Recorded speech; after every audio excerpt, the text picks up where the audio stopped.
ہم ڈٹے ہوئے لوگ. سرکار نے فلاح انسانیت کے لیے جو دوسرا کام کیا نا، وہ لوگوں کو احساس دلایا ہے کہ اگر غلطی ہو جائے تو تم نے بندوں کے سامنے اپنے آپ کو کلیئر نہیں کرنا، تم نے تو رب کے سامنے اپنے آپ کو کلیئر کرنا، اللہ کے سامنے تم نے بچنا ہے کہ میرا گناہ معاف. اور حضور احساس پیدا کرتے تھے. بخاری شریف میں قبیلہ غامدیہ کی اس عورت کا تذکرہ موجود ہے جو خود آئی تھی، کوئی گرفتار کر کے نہیں لایا تھا، وہ از خود آئی.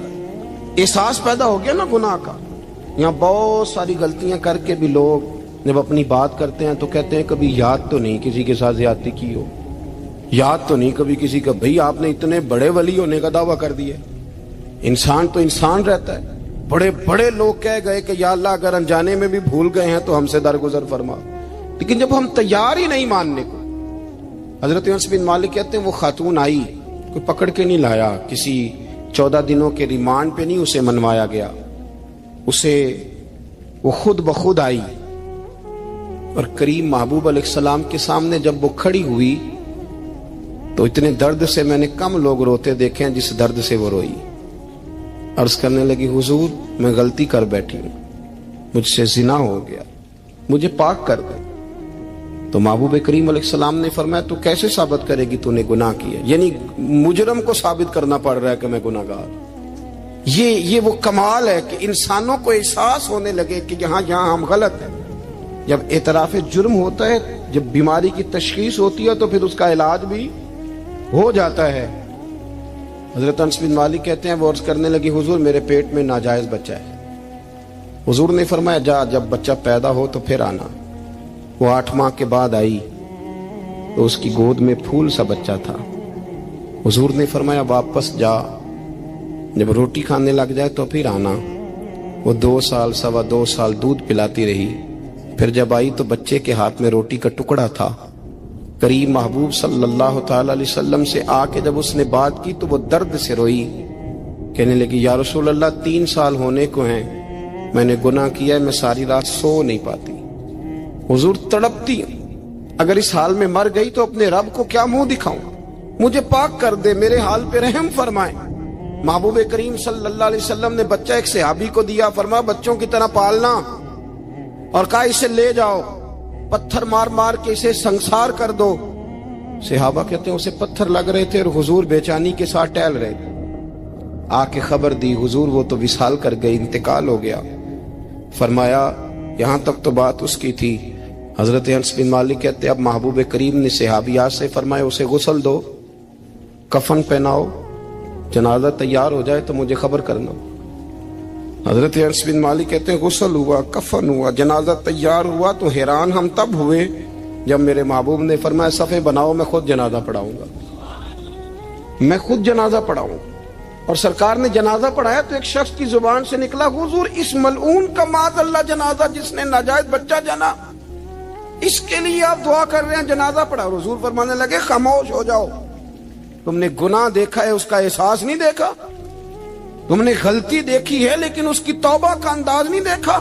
اور صاحب کنز العمال نے یہ لفظ نقل کیے ہیں کہ کریم محبوب فرمانے لگے اس نے تو ایسی شاندار توبہ کی ہے کہ اگر میں اپنی ساری امت میں بانٹ دوں تو اللہ سب کی مغفرت فرما دے گا. احساس جب پیدا ہو جاتا ہے نا اپنے دل کے اندر کہ یہاں میں غلط ہوں. ان العبد اذا اعترف ثم تاب تاب اللہ علیہ او کما قال نبی صلی اللہ علیہ وسلم، رواہ مشکات. حضور نے فرمایا جب کوئی بندہ کہتا ہے نا اللہ میں بھول گیا تھا اور پھر وہ توبہ کرتا ہے تو رب اس کی توبہ کو فوراً ہی قبول فرما لیتا ہے. حضرت عبداللہ بن حذافہ جہاد کر رہے تھے، روم کے عیسائیوں نے گرفتار کر لیا. 1000 آدمی نے مل کے پکڑا، گرفتار نہیں ہوتے تھے صحابی. 1000 آدمی نے گھیرا ڈالا، گرفتار کر کے لے گئے. اور جب بادشاہ کے سامنے گئے تو وزیر کہنے لگا بادشاہ بندہ بڑے کام کا ہے، اگر ہمارے قابو آ گیا تو فائدہ دے گا. صحابی ہیں حضرت عبداللہ بن حذافہ، حضرت فاروق اعظم کا زمانہ ہے، اگر قابو آ گیا تو فائدہ دے گا. بادشاہ کہنے لگا کیوں، کیا خوبی ہے؟ کہنے لگے ہم 1000 آدمی تھے، یہ اکیلا قابو نہیں آ رہا تھا، 1000 آدمی تھے، اگر ہماری فوج میں شامل ہو گیا تو بہت بڑا جرنیل ملے گا. بادشاہ کہنے لگا کوئی مسئلہ نہیں، 2-3 چیزیں ہوتی ہیں بندے کو خریدنے کے لیے، خرید لیتے ہیں. بادشاہ کہنے لگا